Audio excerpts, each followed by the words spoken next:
This meeting is being recorded. Okay, thank you for welcome back, everybody, and thanks for rejoining us. I hope that you managed to grab some time off. I haven't yet, but I'm hoping to. And another very, very busy person who's joining us today is Marcus Shepherd. Very busy, principal of Nottingham Academy, no less, Wells Academy campus, former assistant principal and head of maths as well, specialises in developing and crafting a whole school vision and driving in very challenging circumstances, driving change in very challenging circumstances. So this is going to be really interesting, what Marcus has to say. He fell in love with teaching by accident, often the way, actually, for the good ones sometimes, and was a school principal at just 27. Good heavens, 27. He tells us why a super strong mentor is the key for leadership. Yes, I'm sure that's true. And Marcus speaks with humility about his vision and offers an insight into how courage can play such an important part of your first headship. So I think we're in for a real treat and lots of words of wisdom here. So Marcus, thank you for finding time in your busy day. We're all ears. Over to you. Fantastic. Well, first of all, hope everyone's well and enjoyed the day. I know I'm kind of towards the end, so I said I'm happy for people to ask questions in the chat throughout, or go through some comments, or just send some general heckling. That's not a problem as well. Yeah, and we'll teach you 11, so it's all right. We'll do. We might have time to do some questions at the end as well, actually. So I'll jump on for that if there's time. I'll leave you to it. Thank you. So, yeah, I'm here to talk about being courageous, and when I say being courageous, I mean taking a leap of faith sometimes. So I thought I'd start out by just explaining a bit about me and my context. So I studied at school, was a fairly good kid at school. My mum, I was a single parent family. My mum was on benefits. I was from a place called Colville. I don't know if anyone out there knows Colville. It's a great place to live, but it's not really much there. And I called myself a box ticker at school. I was a PP student, free school meals.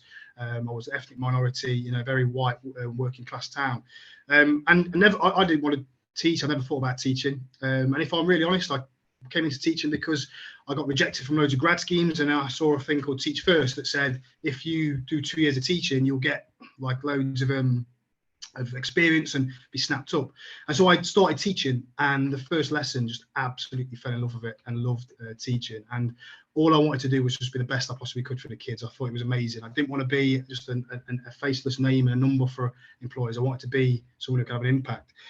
So I started at a school in Mansfield, and then I worked as a head of maths. And then completely by chance, really, no one else kind of was available. I was being promoted in a really, really challenging school, special measures school, and I became the principal there. And that really leads me to the first part, which is I think you're all looking at headships or starting headships. And I think my first bit, what I want to split this up is 2 parts, what my advice is, and then when we get there, what to do. So my first bit of advice is really, a lot of people worry, they doubt themselves, they worry about taking a leap. I remember being approached by the chair of governors and asked, would you take this on? And in my head, I'm thinking, I have literally got no idea what I'm doing. I don't know anything about being a principal. I don't know anything about being a leader. I remember in my first 3 weeks, we had Ofsted come in. We got put in special measures, which everyone was fully expecting. And I was asked to write an Ofsted action plan. And I had absolutely no idea what that was. I was Googling Ofsted action plans to work out what that was. And I think a lot of time you kind of think to yourself, I'm not ready. The people you look at who are in those positions are really competent, and I think I'm falling behind, or I'm not there yet.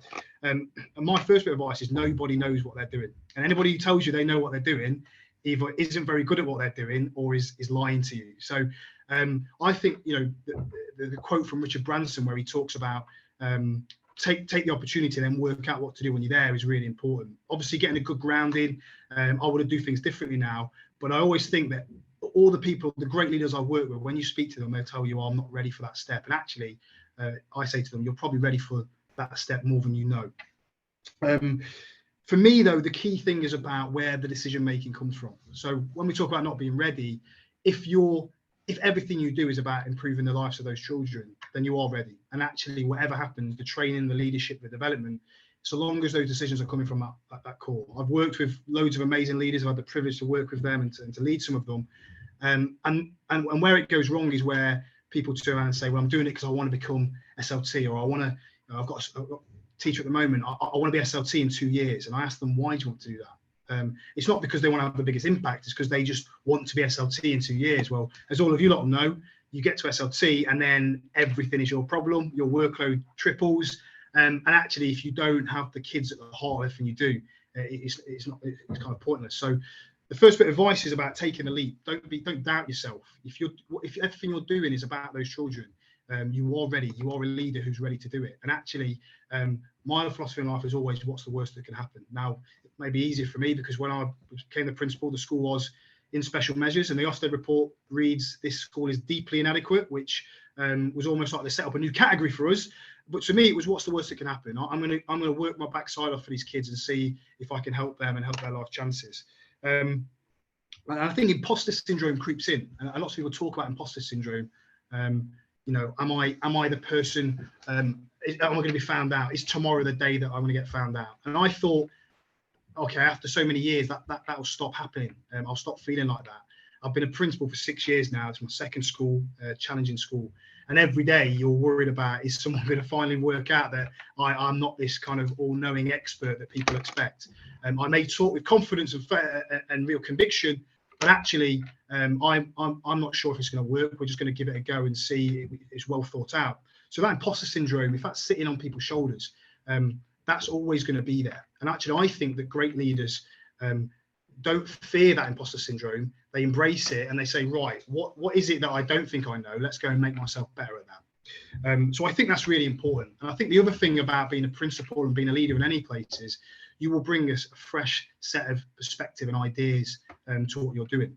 So when you're saying you're not ready, or I don't feel, you know, I feel that people know more than me, I'm not an expert in anything. Every one of my senior leaders in their area knows more about their area than me. And if I'm ever in a school where that's not the case, I know that it's time for me to either train my staff better, or I've just not done a good enough job of developing a team. So that's the first part about taking that leap and having that faith. The second bit of advice, and for me it was really important, is the humility. To me, leading is about motivating and inspiring people. It's about, it's like the same as teaching. You've got to inspire those kids. I've got 50 year 11s waiting for me down in the hall, and we have been doing some maths this morning, and I know that they do not want to be doing maths. They've got me for 3.5 hours. I know it's hard to believe, but most people don't want to listen to me for 3.5 hours. My job is to motivate and inspire them to be able to do it. And it's very much the same with our staff. It's about motivating and inspiring them. And what I've realised over time is, you know, it's important that your staff don't feel inadequate. You know, that if you're pace setting because you need to pace set, that your staff know that you're doing that alongside them. You're not doing it to them. And actually, as a leader, you can burn yourself out, particularly in your first headship, where you feel that I've got to be the person doing everything, driving everything. Actually, you need to be doing it next to them, and having that humility to work alongside them, to admit when you don't know what you're doing. Like I do with my kids, if I'm teaching particularly A level, I'll have to go back to you on that. It's so important. And the reason for that is because that relationship, that integrity you build with your staff, where they understand that you see them as a person, not just as an employee, where you know their family, where you know when they're going through a tough time, when you know the important events that come up in their life, it means that your staff will run through walls for you. And I think too often people see being a principal as this figure of complete authority and power, and they can't show any emotion, they can't show any vulnerability, they can't show any warmth and human warmth. And the best leaders I've ever worked for and worked with are those who show that humility. And I think a number of people worry that they haven't got this aura that they need to be a principal. You create that aura through who you are. And I think that humility is so important. And the humility is important as well, because when you have to have those tough and challenging conversations, people know it's not about power. It's not a power imbalance. This is about me trying to help you to do what we're all here for, which is to develop those young people. And what I found over my time, and I've had a number of challenging and difficult conversations, is it's never a power trip. It's never about I am telling you because I am the boss and you're not. It's always about, is this benefiting the students? If it's not, what can we do together to help you? And if you don't want to work together, that's fine, but it just can't be here. And so for me, that humility, that lack of ego is one of the most important things that we can do as a school leader. So, you know, taking a leap, having humility. The next thing for me, and when I did Teach First, you had to craft a vision in your first year. And I'll be honest, I thought it was the biggest load of rubbish I ever heard, and I didn't understand it. I was a trainee teacher who was being told to come up with a vision for their classroom, and I just didn't think it was relevant, and I didn't understand it. And then when I became a leader, like many of you, you understand that vision and values are so important. But when I talk about vision and values, I talk a little bit differently to other people. I have a bit of a controversial view about a school's vision and values. Lots of people talk about the school's vision and values should be about the school, and the community should craft it. I believe that the vision and value is about the people there who are driving that school forward. Yes, you need to understand the school, you need to understand the people, but as the principal, as the leader, you are the person who's going to have to live and breathe those vision and values. And if there's something that you don't believe in, if there's something you compromised about, you're not going to be able to get out there every single day and live and breathe them, even when you're happy, sad, when it's raining, when it's snowing, when year 11 are bubbling, when year 7 are all getting a bit jittery. It's really important you have a really strong vision of values. And I think a number of times people believe they have to compromise. They have to think, well, actually, I don't think the community will like this. What my experience, I've worked in 2 communities who can be very challenging, is that if you articulate to them why you're doing it, and then every single day live and breathe that vision and values, they will accept it and they will understand what they're doing is the best. Where compromise happens is when we start allowing standards to slip, where we start allowing things to happen out of character that aren't what we stand for and in keeping what we believe in. And so for me, having that really clear vision and values and being unrelenting with that is so important. And then explicitly identifying what does that look like. At the first school I was a leader at Merrill, we talked about community. When I first got there, the staff hated the kids hated the staff, the parents hated the staff hated the parents. And I knew that the only way to get this really broken school to a place where it was some level of stability was to really bring a community about. And it's easy to put that tagline on your website and say we're all about community, but then it was about the actions that we did. Every assembly that we had, every whole school assembly we had, I invited parents to, because I want you to share in the messaging, you to hear the good news stories, you to hear what we need to do to get better, you to be part of this vision. We opened our sports days up to parents and to the local primary schools. And we had mentor groups we'll talk about later on, where everybody in the school was part of everyone's life. We would all help each other out. So when you spoke to the kids about what community meant, they didn't just say the tagline, they really passionately talked about it. And what it meant is people understood where decisions were coming from. And yes, there were times where people disagreed with that, but actually it was the one thing that unified us. And when it came to recruiting, when it came to members of staff coming to work for us, we were really clear about this is who we are. This is the product we're going to sell. And I know you've had a session earlier about finding your brand identity. Well, this is our school's identity. We're unapologetic about it. We don't think we're the best. We're not saying this is the best approach. We're not saying this is the worst approach. What we're saying is this is our approach. And actually, we believe that it's important that you buy into our approach. And even now at the Wells, and I'll talk about it a little bit later, we've brought in a really clear approach to how we drive up standards and how we support young people. And what we say in interview is, this is who we are. We aren't saying this is the only way, this is the best way, but this is our way. And today is about you deciding if you believe in this. And if you don't, that doesn't make you better or worse. It just means today this school isn't for you.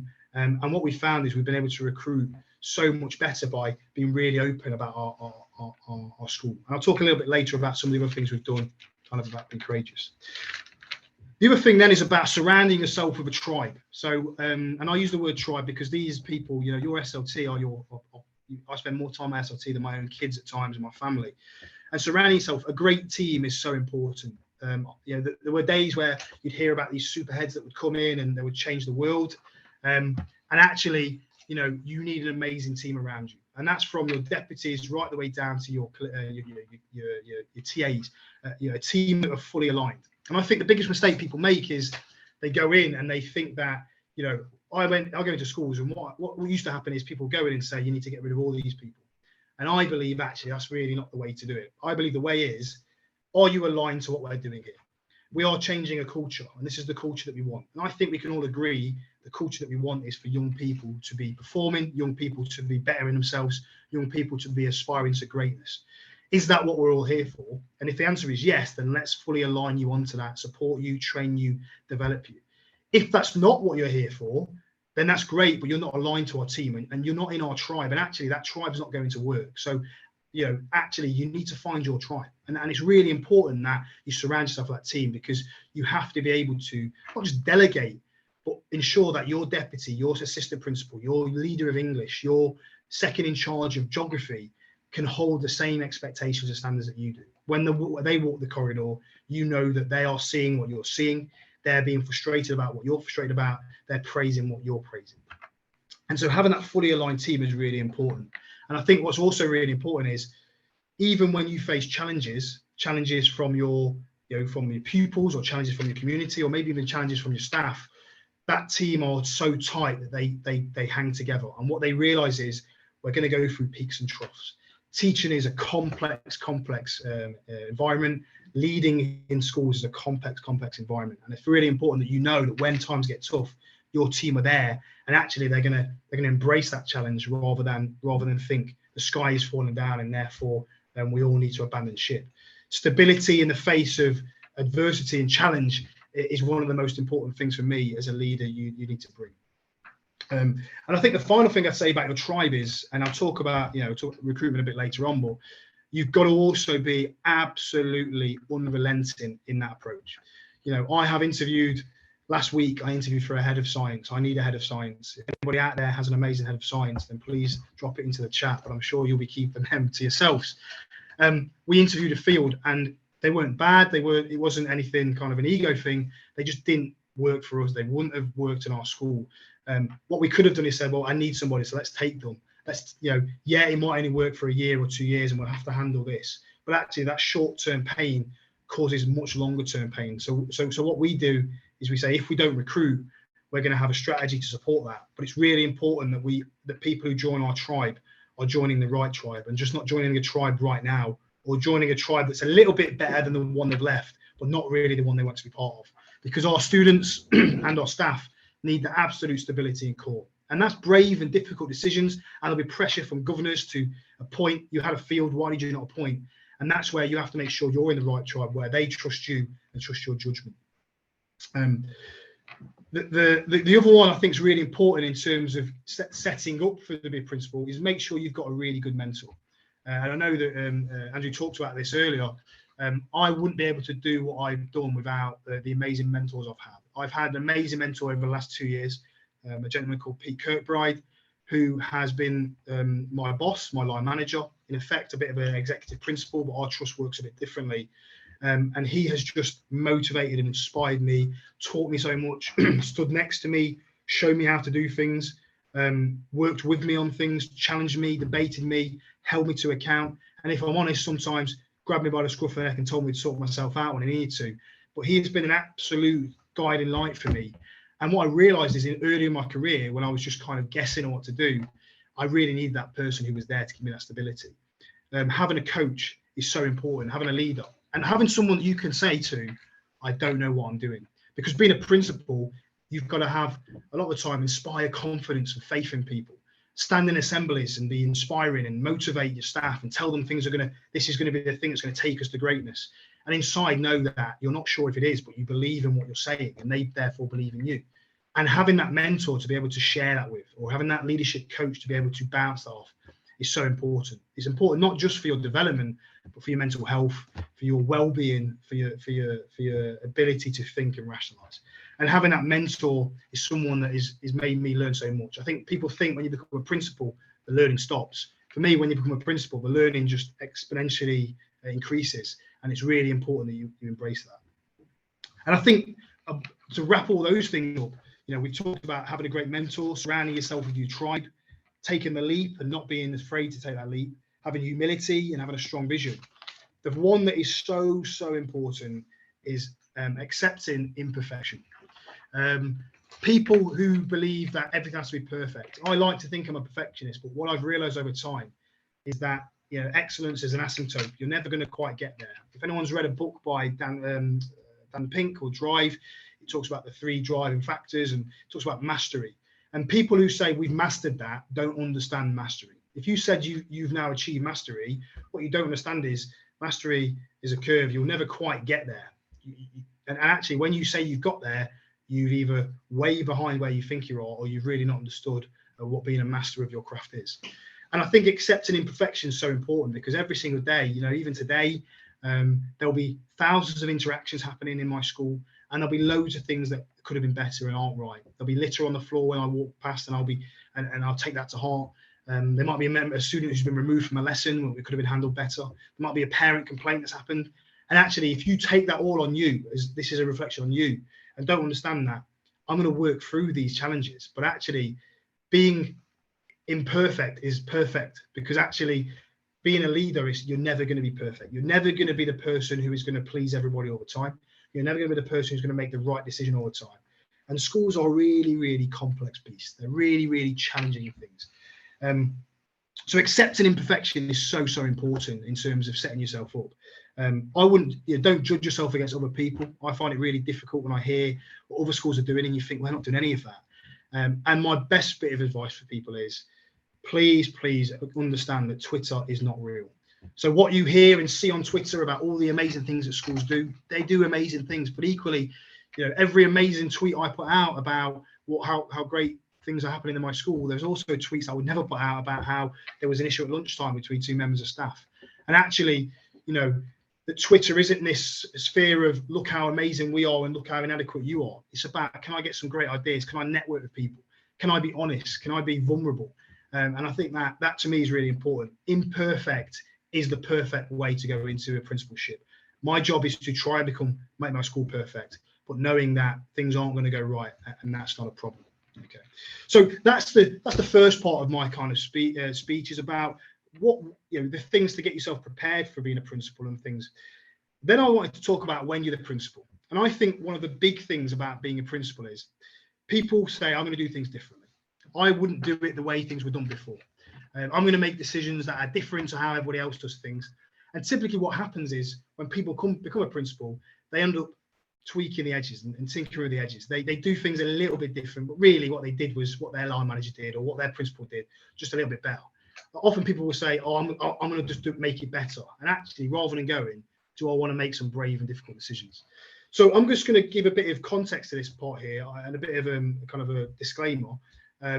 There's loads of things that I do really badly. My school is by nowhere near perfect. We were deeply special measures. We believe now we're RI pushing for good. And the reason we're not good, our quality of education needs a lot of work. So if you walked into my school today, you would see lots of things that were loads better and lots of things that weren't. But the things that I think are really important as a leader is you make courageous decisions. My speech was entitled, I Am the Storm. And anyone who knows that quote knows it goes something like, the devil whispered to the warrior, you won't be able to withstand the storm. And the warrior replied, I am the storm. And actually, we talk about that in SLT is we aren't going to be buckle to challenges and difficulties. We are going to absolutely relentlessly overcome them. But we're going to be courageous in what we do. We're not going to be scared to make brave decisions that sometimes people will say, you're being ridiculous, Marcus. I've heard that a number of times. And sometimes I'm being ridiculous. I'm making decisions that don't work. But what's the point in getting to be a principal? What's the point into becoming a leader? To just do what everyone did before you. If it worked, then great. But actually, often we're in places where there needs to be change. And if you're going to be brave, let's do that. So I'm going to talk a little bit briefly about how I would do that and the things I would think differently about. So thinking differently and acting differently, embracing change and setbacks, and then also how to be absolutely relentless.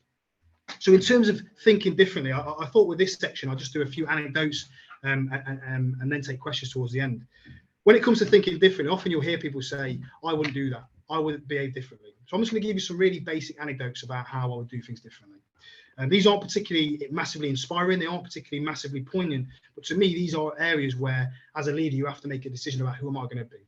So to give you an example, when I joined the trust, I said to the CEO who was interviewing me, I'm a new dad. I just recently had a child and I've subsequently had a second child. I am going to pick my kids up twice a week from nursery. My wife works full time. I want to make sure that we are both working parents and the burden does not fall just on my wife. And therefore, I'm going to pick my child up 2 days a week. And I said, if that's not in keeping with your culture, I completely understand that, but please don't appoint me. And so he agreed with that, and he's an amazing supporter of things like that. And then recently I interviewed and appointed a senior leader, and they said to me, I need to leave work at 10 to 5 every day to pick my child up. And I said to them, okay, that's not a problem. We've got SLT meetings and they've worked around that. And there was a reaction from some people. Some people had a reaction to that. They said, really, is that what you want in a senior leader? And I said, well, if we don't, then you're about to kick out 60 to 70% of people who are going to be leaders, because actually that may be a way of thinking of, if they're not in the building, they're not doing their job. But that person is going to spend time with their family. They're a father and a mother before they're a leader. And actually, I don't care when they do their work. They can do their work at the end of the, when they put their child to bed. I often will spend time working on my emails whilst my 2-year-old daughter, who's now decided she is never going to sleep, is screaming at her door and trying to climb over me to get out of her room. And I'll be responding to my SLT then. But actually, a lot of people say that's what I do when I become the principal, but very few people will do it. And secondly, when they're challenged on it, will go, actually, no, you're right. So me, it's about thinking differently. And that leader came to me yesterday and said, Marcus, is it okay if I go home tonight at 10 to 5? And my response to them was, I never again want to hear you asking me permission to go and see your family, because actually that is your family, and family is the most important thing. And we live by a value at this school about kindness and about family being important to us. That is really important. Where we can, we'll give people time off. But the reason I use that anecdote is people often say, when I get there, I'm going to do things differently. And often people, either because of the trust that they work for or because of pressures that they face, they don't do things differently. They tweak with the edges. Find the trust that allows you to work for them. For me, if you're in a trust that doesn't let you be who you are, don't become a principal in that trust, because you will never be a principal. You will just be a leader. And actually, for me, that was a really poignant moment in terms of recruitment. When I recruit now, I talk openly about it's really hard work at this academy. It's really difficult. You will work so many hours. I am not going to lie to you. The work-life balance at times is not going to be a balance. It's going to be work. But actually, family is the most important thing. And that is really, really important to me. So I think it's really important that you think like that. And to me, that was my anecdote around thinking differently and thinking creatively.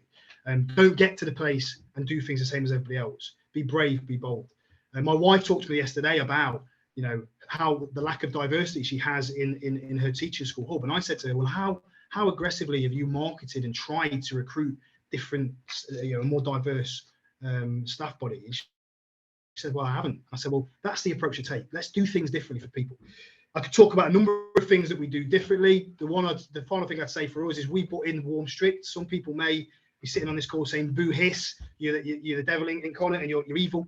But we had a lot of challenge with that. And what we turned around and said is, one is, our warm, strict isn't if you've got SEN, you can't be in our school. It's the very opposite. We can provide structure and routine. But the reason we think differently is often a lot of people will say, we've got an approach we want to take. But then once we're hit, the first wave of challenge comes, we cave, we cower. I'm going to go to the papers. I'm going to put you in the press because you dare to have standards for my child. And my response to them is this: please spell shepherd properly, because often the papers spell it wrong. There's loads of ways to spell shepherd. If you're going to put me in the paper because I've tried to support your child, broken down barriers and help them to become the best they can be, then please do so. But what I'm not going to do is cower to pressure, because I believe what we're doing in the long term is right for our children. My child had chickenpox recently, and I gave them some medicine that, if I'm honest with you, tasted absolutely revolting. I knew that was the right thing for them to do, but in that moment, it didn't feel like it. They didn't feel like it. They were screaming and kicking off about it. It doesn't make me sound like a great parent, I know. But actually, I know that was the right thing for them. And actually, sometimes we have to be the professional to say, this may not be palatable now. And even if I explain to you why not, but we're not going to cower. We're not going to kind of back down. To give you some context, we do believe you should have equipment, but we provide equipment for you, and your job is to look after it. We do believe you should wear shoes and not trainers, but we will go out and buy you a brand new pair of shoes that you can have. And if you then refuse, it's then defiance. It's nothing about poverty. It's nothing about where you're from. I was the same child at school who didn't have the money to be able to do those things. So I'll break down those barriers, but we will make sure that you can overcome it. So my message there really is about thinking differently. Don't do what everyone else did, or say you're going to do it better. Do it the way you want to do it. And actually, if it doesn't work, so what? I've made so many decisions that have gone wrong, but actually, I was there in the arena making those decisions.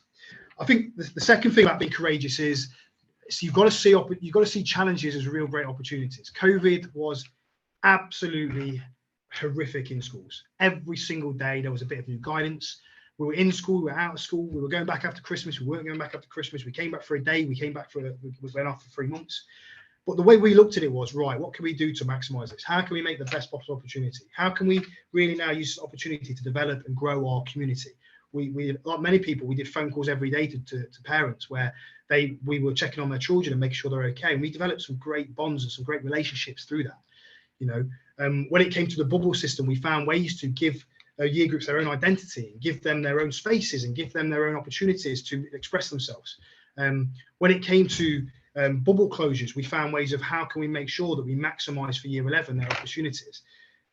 For me, COVID was a way of showing we can be bogged down by those challenges, or we can embrace them. Because as a leader, and particularly as a head teacher, your job is to take the challenges by the scruff of the neck. And like the warrior said, I am the storm, and absolutely dismantle them. And know that when things are difficult and tough, we're going to grind through it, and we're going to find a strategy and a way of developing. I've had days where I have been professionally at my lowest low, where I thought to myself, I am a terrible, terrible principal. And not just that, I'm a terrible husband, I'm a terrible father, because I'm spending all my time focused on this, getting it wrong, and what have I got to show for it?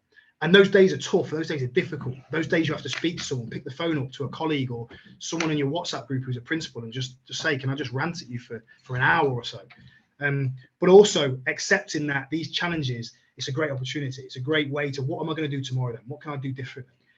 And not fearing failure. We're all going to fail. One day my trust might decide I'm not the right person for them. And being a principal is a bit like being a football manager. When I became principal of Merrill, the average lifespan was 15 months.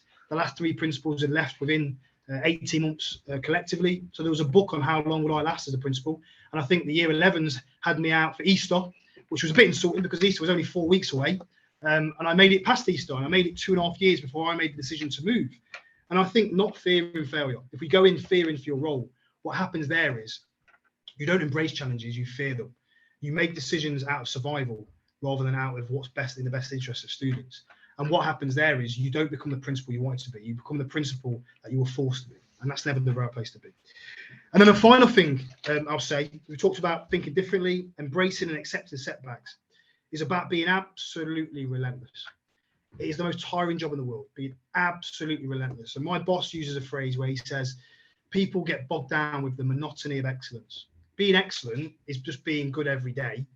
And that means every day challenging the kid with a uniform in a really positive way, making sure you're looking and picking the litter up off the floor, or making sure that kids have got their equipment, or that their writing is up to standard, or that we're using the language that we want to be using in the school, or that we're lining up in the correct way, or that that teacher is helping that student who needs it. That constant day-to-day grind, that monotony of excellence is the thing that gets the schools to the places where every day those things matter.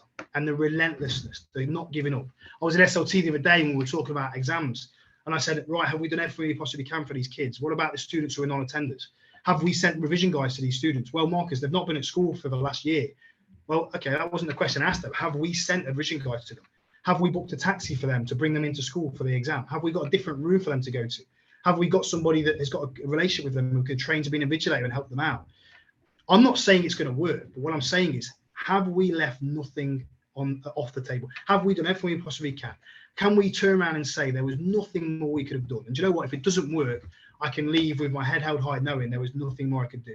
It just wasn't the right place, the right time. Being a leader and being success isn't a reflection on you as a person. It's more about, have you tried to do what you can do? So hopefully that wasn't just me rambling. I'm conscious of time. I'd love for people to be able to ask questions, and I've got one in the chat. I want to thank everyone for their time. It's such an exciting to be speaking to people who are either thinking about becoming principals or are becoming principals.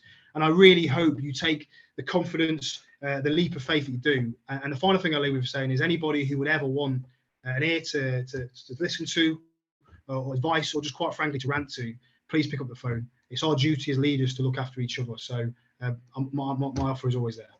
So thank you. That's great. Thank you very much, Marcus. And please do pop any questions in the chat. We're just getting lots of positive comments, Marcus, which is great. Thank you, everyone, for posting these. Just really important to make sure we've got everything there.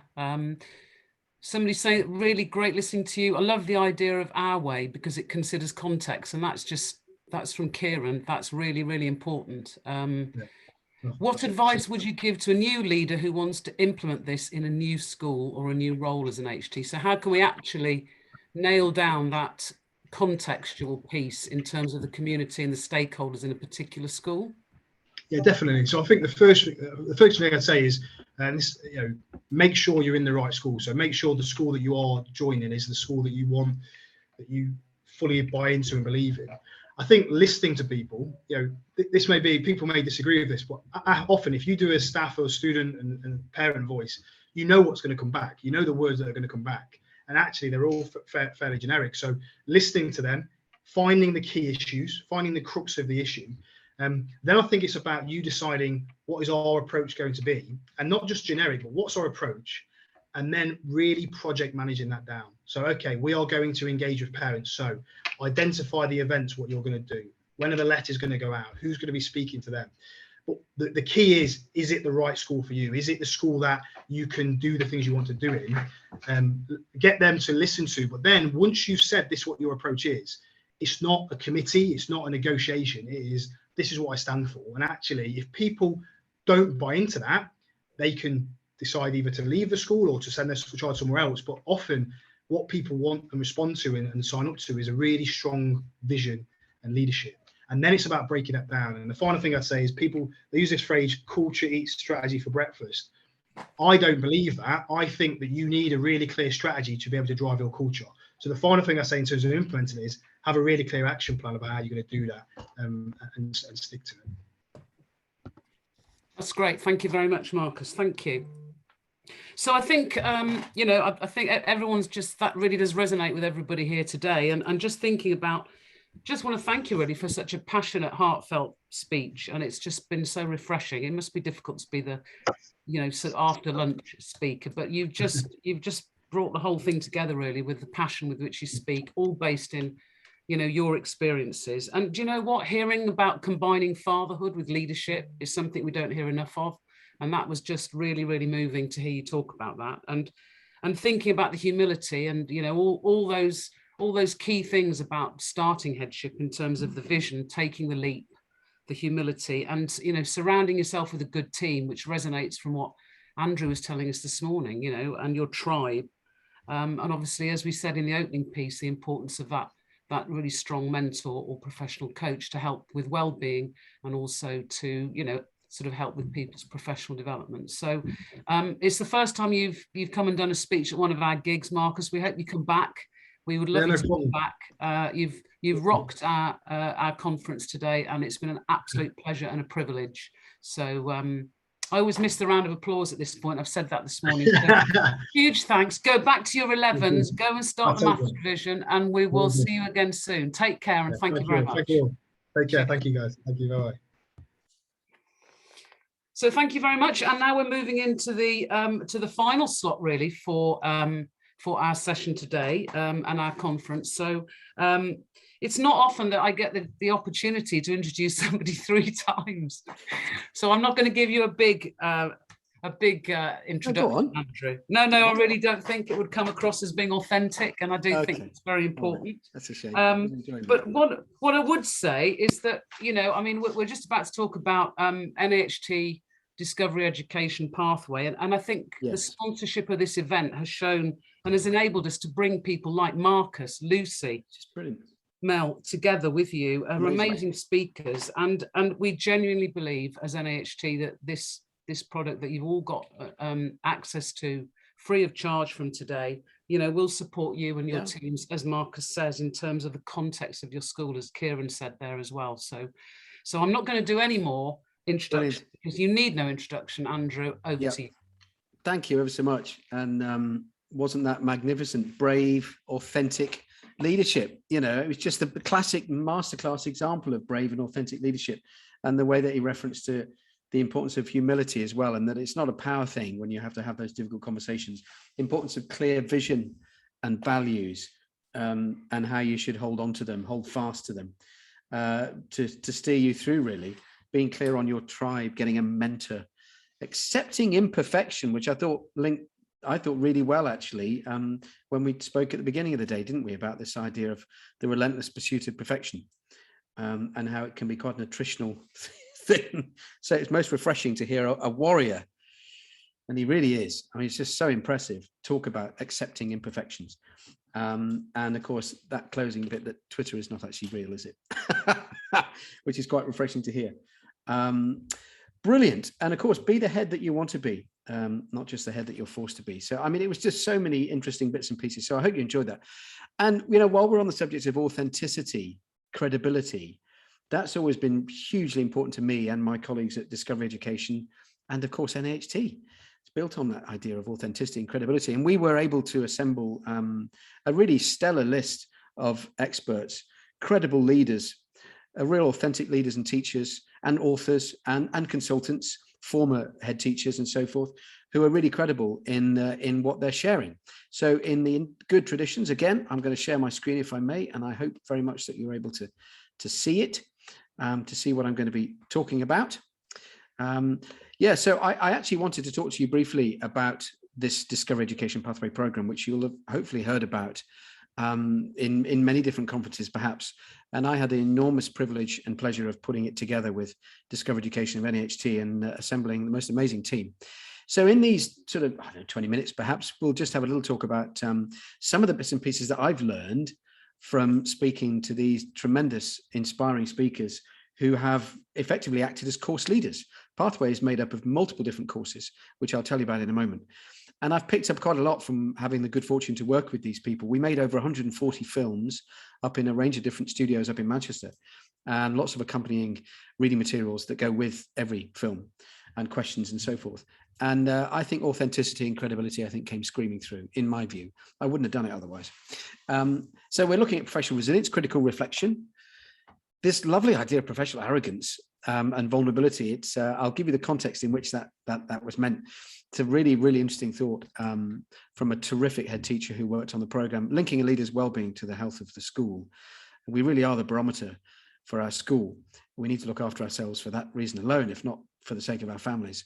As Marcus quite wisely said, actually, and we'll talk about this funny business of motivation, one of those deep down things, as I often call them, that seems to be working away almost without our noticing, but it is an important driving force within teaching. Why are we doing it at the end of the day? So if you'll indulge me for a moment, I'm going to just talk you through what this is.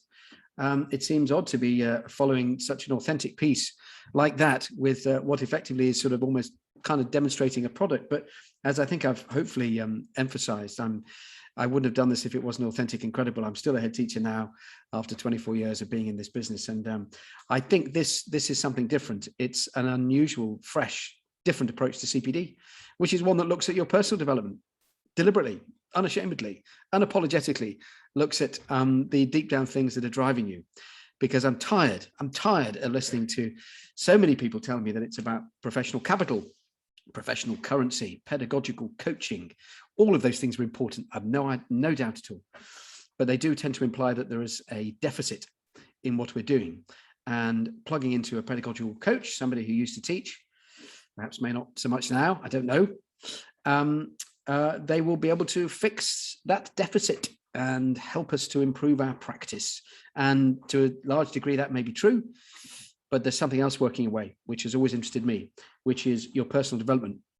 It's not just what you know in teaching, is it, that counts, or indeed leading. It's what you can do with what you know. And however you cut it, I've always thought that's inextricably linked to how you feel. So we mustn't ignore that. And I perhaps was a little frustrated at the number of times perhaps ECT, ITT, framework and so forth references your well-being, your motivation, your self-worth, your joie de vivre. I don't know that those phrases come up very much. And perhaps they do. I think they should do, because we're not knowledge delivery systems. So we're very interested in your personal development and your professional development. The two are inextricably linked. I hope I've made that clear. So we've divided it into these sections of orientation, navigation, and reflection. And when put together, I really think that is a virtuous cycle of constant empowerment. We help you to orientate your career by looking at a range of different tools, including a guide to motivation, including a skills map where you can audit your different skills, and including a career map, no less, where you're encouraged to map out the future roles that you'd like to hold in the years ahead. But that is what gets me out of bed. I'm interested in the other aspects where we bring value, those extracurricular activities and clubs. What are the other things that we do that we can also grow in the years ahead? You can get them bigger. You can be more ambitious. You can have them on a wider scale. What are your interests? What really inspires you? What motivates you? And then the third aspect of the career map is your health and wellbeing goals. How are you going to grow those? How are you going to stay fit? How are you going to get even fitter? What routines and rituals are you going to put in place to look after your well-being? Because self-care is not a self-indulgence when you're in school leadership. You owe it to your school, to your colleagues, of course, to the students, but most importantly, to your family and to yourself to stay above the surface, above water, to stay afloat. And so we decided to choose a whole range of different courses, which you'll see are not, this is by design, how to teach maths in Key Stage 2, perhaps, how to teach geography in year 3 and 4, really important subjects, no question, but we wanted to go for the more generic pieces here, which are either about you, I mean, literally about how we as people function in this business of school leadership, and the more generic aspects of school leadership that we feel are important and we can all do with some support on, frankly. So all of those speakers on there are authentic experts who are still doing the job or have very recently just finished doing the job and are now supporting those who are doing the job like us, and some really interesting conversations throughout. This is one of them, for example, David Gumbrell, many years as a primary head teacher, now coaches school leaders and also works at a university for PGCE students and so forth, and BA 1s and 2s on becoming teachers. And he talked about the effect of resilience on your ability to teach. I mean, that's quite an arresting title, I think, actually. And he talks about bouncing back, springing forwards. He talks, and we have some fantastic discussions, lots of roundtable discussions, which the way that we've shot them, I hope that you feel that you're kind of part of it, really. You're part of the discussion without an expert, well, looking at you down the line, telling you how to do it on the assumption that you're not doing it well enough. I think many of the answers, in this business of education come from within. We kind of know intuitively, but perhaps we've lost a bit of empowerment. Perhaps we've lost a bit of agency. A lot of people misinterpret that for autonomy. I think that's a bit unfair. I don't think it's just that we want to do what we want to do and not be told or micromanaged. I don't feel that. I just want to see an impact. I want to see that all my efforts are actually having the impact that I'd like to see. And that's that sense of empowerment, that I'm making a difference and moving the dial. And I think resilience is at the heart of that, and how we stay in shape and how we can perceive the external forces in our schools that are stretching us and bending us out of shape. And how do we get back into shape again? Sleep, as I mentioned this morning in that piece, is absolutely vital, but there's many other ways in which we can just be very aware of our shape and then come back into shape again as a spring. As a middle-aged man, I'm very aware of my shape. But how can we get that spring reset? So that's a terrific course. Another one, John Grove, 25 years of school leadership, and very well known within NHT, actually, very highly respected multi-academy trust CEO now, many years as a head, talks about professional resilience and reflection and being the emotional barometer in our schools. And we really are, actually, again, we're not messianic about this. Of course we're not, but our optimism and our resilience really is important in our schools. So how do we top that up? We can't fill others' cups if our own cup is empty. So, and he talks a lot about that and replenishing our own emotional reservoir so that we can replenish others. And dare I say, putting ourselves first now and again. Some very interesting lessons from John and from Hannah Tudor, school improvement, done it, what's next? Hannah, after several years, many years, brilliant in headship, after several years actually turned her school into an outstanding school, and now has gone on to another school, actually, and I'm sure she'll do it again. But she said, actually, funnily enough, now that we're at an outstanding school level, we've been judged outstanding in all areas, I've never been so vulnerable. I've never been so demotivated. She said, how do I change my colleagues who were change averse, change them into change junkies? What do I give them now? Really interesting film that she made about what do we do next and about strutting your stuff and having that professional arrogance, let's call it. But of course, showing our vulnerability. And this is coming through in so many courses. Also today, actually, in so many workshops, I think it's coming through. this idea of, showing our vulnerability, if you like, which I think is really important. And it's the Brené Brown, isn't it? That's perhaps how we gain our strength, is by letting the imperfections go and showing our vulnerability. Maybe not every day, but certainly as much as we can, being human. And Hannah does a terrific job of that. No wonder her school is just outstanding. Andrew Jeffrey, fascinating, brilliant man. All his many years as a mathematics teacher and leader, developed a brilliant course, lots of films and reading materials called Time Management and Organizational Skills. And I certainly needed that. And he's given us lots of different thoughts about how we manage our time, how we manage our energy, actually, because you can't save time. And he actually says in the opening film, imagine if you were given £86,400 every day, but you had to spend it and you couldn't roll on. So at the end of the day, it would go, but you would be given another £86,400 tomorrow. But how are you going to spend this lot of £86,400? Because you're going to get the same again tomorrow, and you can't roll it over. And don't waste it. Well, of course, he says, unless you're going to win the lottery, you're not going to get that kind of money anytime soon, but you are given 86,400 seconds every day. And how are you going to spend those? You can't roll them over. You can't save them. You can't bank them. You can only waste them or use them. And it's an interesting, quite arresting beginning. And then he talks in great detail about how you can manage your time and organize yourself. And a guide to motivation from the brilliant Mark Turner, who, again, 25 years in schools, now working with leaders and teachers about this nature of motivation, what it is, what it isn't, how it feels to be motivated, how it feels to be demotivated, and what you can do about that. And we encourage you to actually create your own motivation plan at school. I think you're getting a sense, I hope, that this is very much more than just boosting your professional capital, important though that sort of phrase is, professional currency. These terms have their origins in the financial sector, don't they? In the financial world, professional capital, they're measurable. Funny that, isn't it? So much of school is measurable. And yet in actual fact, so much of what makes us good leaders, good teachers is immeasurable, but we do need to be aware of it. And I think that's what Pathway is kind of getting to. I'm leading to, frankly, what I kind of think of as the Holy Grail, which is reflective practice. That's what it's about.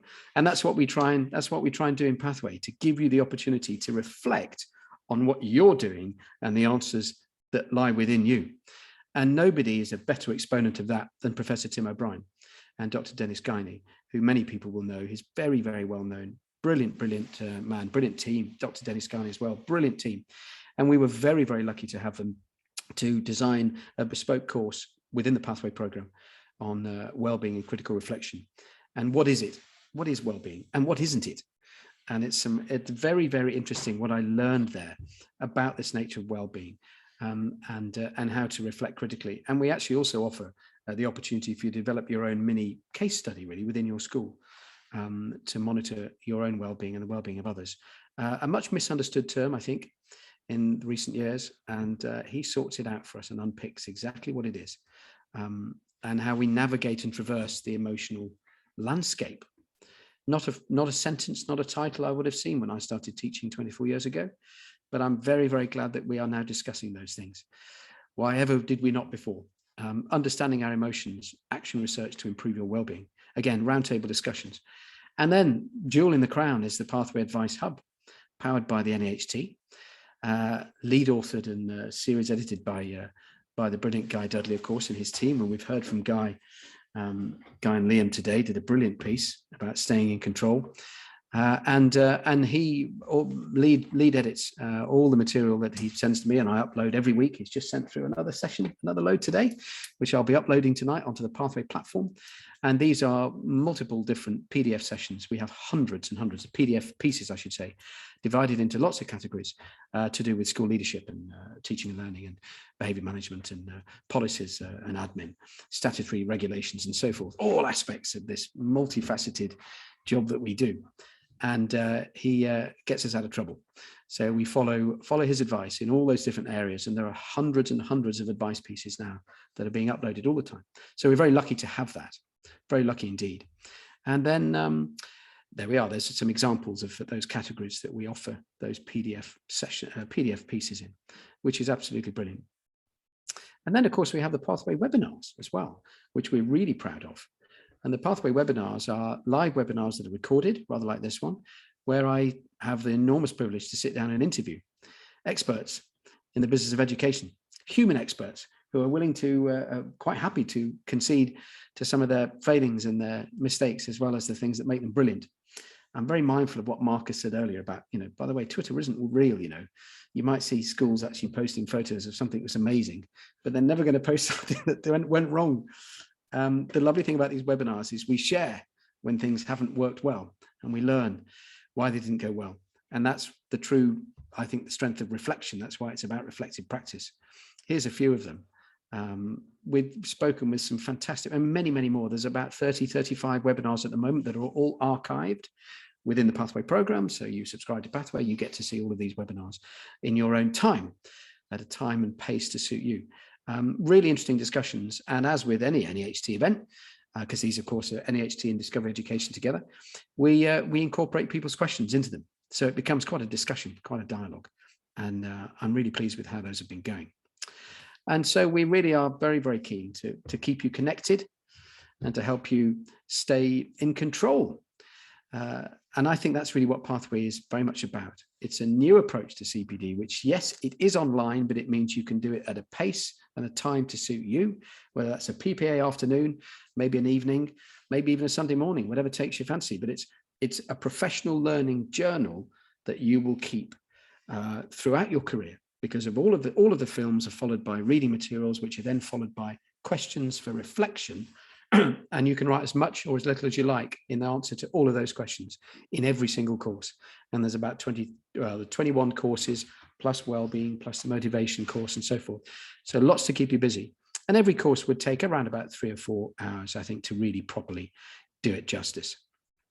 And remember, self-care is not self-indulgence. I hope you picked that up today. And if you're interested in learning more and trialing Pathway for yourself and your school, well, please reach out to the NEH team during this conference, of course. And you know how to get hold of everybody, I'm sure. So do reach out if you'd like to know more. And thank you so much for listening to that. So it's my absolute pleasure to sort of wrap up today. Gosh, how do you catch an ocean in a bucket? There's been so much. There's been so much. It's just been absolutely terrific. My huge thanks to all the speakers who've spoken today. We've just had so much inspiration, and it seems sort of a long time ago now. If you reach back to some of the stuff that we had even just this morning, we had that magnificent presentation from Serdar, didn't we, about how we can help students explore the world, really. And I think we had some good examples of that he was sharing with us. Lucy Crean's tremendous comparative studies of high performing schools around the world, and some interesting, really quite startling results there actually about whether students are or are not streamed or setted, differentiation and so forth, and whether high performing systems do actually incorporate some of these strategies that we here take for granted as being the only way. And I think that was the point of Lucy's piece. Lovely to get some perspective, and how high expectations for all learners, that is probably a common thread that is throughout all high performing schools, but other things differ hugely. Very refreshing to see. And Mel's brilliant session on building a brand and having a personal brand brings confidence, which is the ultimate power, if you like. And it's the ultimate conqueror of imposter syndrome, having that self-confidence. And Philippa's very useful piece, I was scribbling notes on Ofsted, pre-inspections and so forth, and what to do on the actual day. Thank you, Philippa, for that. I've absolutely scribbled so many notes on that, because we are in the window, let's say. I think it's imminent, and I jolly well hope so, because I can't wait to show off this school and to show them how brilliant a school this is. But still useful to have her there. And then obviously we've had lots of other speakers. Guy and Liam's session was terrific. Thank you for that. Brilliant session as always on staying in control. And Alex's session on leadership for sustainability. Brilliant. Nicola's session on optimizing time management. Philippa again on recruit right. And Sharon from on thriving, not just surviving. And then that magnificent piece from Marcus at the end. So I hope you found it useful. I know I have. I don't regard myself as a new head teacher. I don't know. I think every day is new, frankly. I think every day. I don't think we ever reach a stage where we feel, right, that's it, I know everything. So I've learned an awful lot from it today. So thank you so much. And before I finish, I've just got the pleasure of announcing and awarding today's prize, which is great. prize to the school leader at the top of the leaderboard. Thanks to everyone for taking part, of course. We really appreciate that. It's been great to have you taking part in the competition and just being a great audience. And it's great to see how many of you have been navigating different areas of the platform. There can only be one winner, however. And of course, if I remind you what the prizes are, 50 trees planted in your name from the NAHT. I think that's a lovely prize, isn't it? 1 month trial of the award-winning Meeting Owl, School Leaders Thriving, which is SLT, that's clever, School Leaders Thriving Program from NAHT Wellness and Project Protect. This SLT program is an end-to-end program that enables schools to embed a whole person approach at the core of their performance and wellbeing strategy. Starts with a short questionnaire followed by a detailed report on the current state of your well-being and one-to-one advice on how you could thrive as a leader. So that's a fantastic prize. 6-month whole school subscription to Lifter and a goodie bag from Discover Education too. What's there not to love? So without further ado, I think I can actually announce something that's come through to me via the ether. So thank you very much, Fiona. So today's prize winner with the highest number of points ever scored on an NAHT virtual event, 72,370. So congratulations to Kieran Beebe. Congratulations, Kieran, and the events team will be in touch to arrange shipment of your speedboat. Sorry, I said speedboat, of all the other prizes. So that's amazing. So well done. It's lovely to see the chat. A lot of people are congratulating you. Not at all green with envy, but that's quite a collection, isn't it? So well done. And clearly appreciated, Kieran. Woohoo! Who mentioned the speedboat? Sorry, my fault. I was switching into a different program there. Well, what an absolute delight. Thank you so much for everybody's company today. I think it's been a really lively day, actually. There is a poll here, which is coming in front of my face. I can see it here, that we want you to fill in, if that's okay. Just to fill in this particular poll, if you wouldn't mind, because we always like to know how we can make things even better. I'm not sure how we could make it even better today. It's been a really good one, but we like to reflect. So do feel free, if you could, if you have time, to fill in that poll. We would value your feedback, as always. And unless there's anything else, I'm checking all avenues. If anybody needs me to say anything else, I think we've probably reached the end. Thank you again for all the speakers. Thank you for all the, of course, all the leaders and new heads and everybody who's on the call to make this such an important thing. We couldn't do this without your contributions in the chat. So thank you, everybody. And I hope you enjoy the rest of the week, and another week or so, hopefully you'll be on half term. And have a great Jubilee. Thank you very much. Take care.